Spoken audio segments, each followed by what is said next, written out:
E aí, pessoal, vamos falar de um assunto muito importante, que é religião. Religião é o que para você? Conformismo ou revolução? Muitas pessoas usam a religião para justificar todos os problemas que existem na vida e na sociedade, dizendo que tudo que acontece porque Deus quer. Portanto, não cabe a nós, réis seres humanos, tentarmos interferir na realidade. Mas será que é isso que a Torá ensina? Será que é isso que o judaísmo ensina? Com certeza não. O judaísmo é uma religião de revolução. E eu vou mostrar para vocês através de alguns fatos relatados na Torá. Antigamente, existia um determinismo social muito forte que começava onde? Dentro das próprias famílias. Por quê? O filho primogênito, aquele que nascia primeiro, ele era considerado o sucessor do pai, e quando o pai falecia, ele herdava não somente o dobro ou mais da herança, mas ele herdava um certo poder sobre os próprios irmãos. Isso era um determinismo social forte que começava dentro das próprias famílias.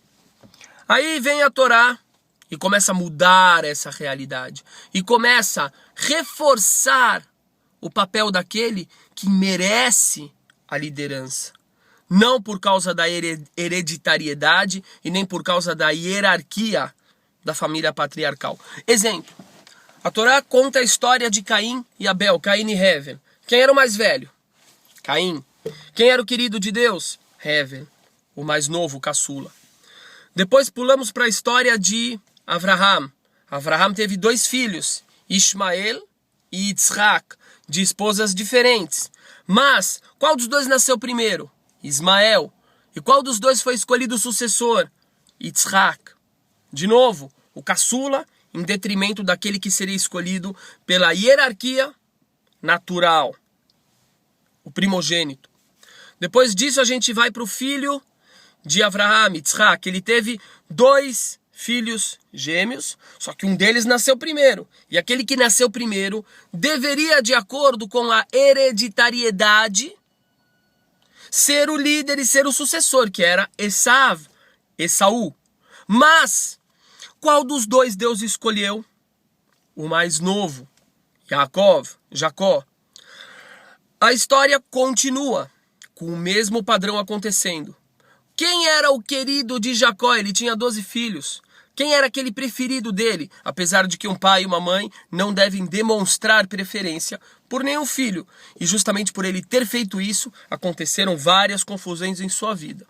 Mas quem é que foi o privilegiado? José, que era quase o mais novo dos 12. Ele era o filho de número 11. Agora vem algo muito interessante. Na hora que Jacó, que já se chamava Israel, quando ele estava no Egito em seu leito de morte, ele chama os filhos para abençoá-los. E por último, ele chama José, e seus 2 filhos, Efraim e Menaxê. E está escrito na Torá que ele colocou as mãos nas cabeças dos 2 para abençoá-los. E a mão direita normalmente era colocada, num caso desses, na cabeça do primogênito. E na hora que ele foi abençoar os 2, o que ele fez? Ele cruzou as mãos, colocou a mão direita na cabeça do caçula e a esquerda na cabeça do primogênito. Yosef, que estava seguindo agora as tradições, agora ele era um pai, agora ele tinha que colocar a hierarquia dentro da família. Ele disse para o pai dele: papai, acho que o senhor está se confundindo. Esse aqui é o caçula, o que o senhor está colocando a mão direita.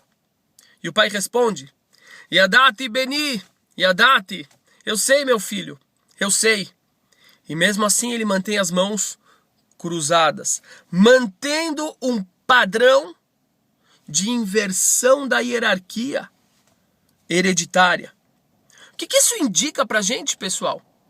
Isso indica pra gente que a Torá começa a mostrar um caminho de meritocracia, aquele que tem mérito, aquele que faz alguma coisa, aquele que faz acontecer, aquele que busca mudar a realidade, tem que ser contemplado. E não aquele que simplesmente nasceu primeiro. Agora vejam que coisa maravilhosa. Quando a gente pega a história do êxodo do povo de Israel, do povo judeu do Egito, acontece exatamente o quê? No momento do início da nossa história, acontece uma inversão da pirâmide social. A pirâmide social tem o quê na ponta? O rei, o imperador, que naquele caso era o faraó, que naquele caso era considerado Deus vivo. Quem você tem no chão, na base da pirâmide? Os escravos. Como é que começa a nossa história? Com a inversão dessa pirâmide. Os escravos se tornam os vencedores e o rei e o imperador, que dizia encarnar Deus, ele se torna a base, ele perde. Não é a história da Torá uma história de revolução? É óbvio. A história da Torá não é uma história de comodismo, não é uma história de conformismo. E por isso, eu sempre repito, aquela pessoa que olha a sociedade com sua corrupção, que olha a sociedade com sua violência, com seu materialismo, com sua sexualidade exacerbada, com seu consumismo, com sua falta de respeito ao ser humano. Aquela pessoa que olha os mendigos na rua, pessoas jogadas, crianças já entregues ao crack, e ela se diz religiosa, mas ela não busca interferir nessa realidade, porque ela diz, não, mas isso aí Deus quer. Passiva, ela não está agindo de acordo com as bases da religião. As bases da religião dizem o quê?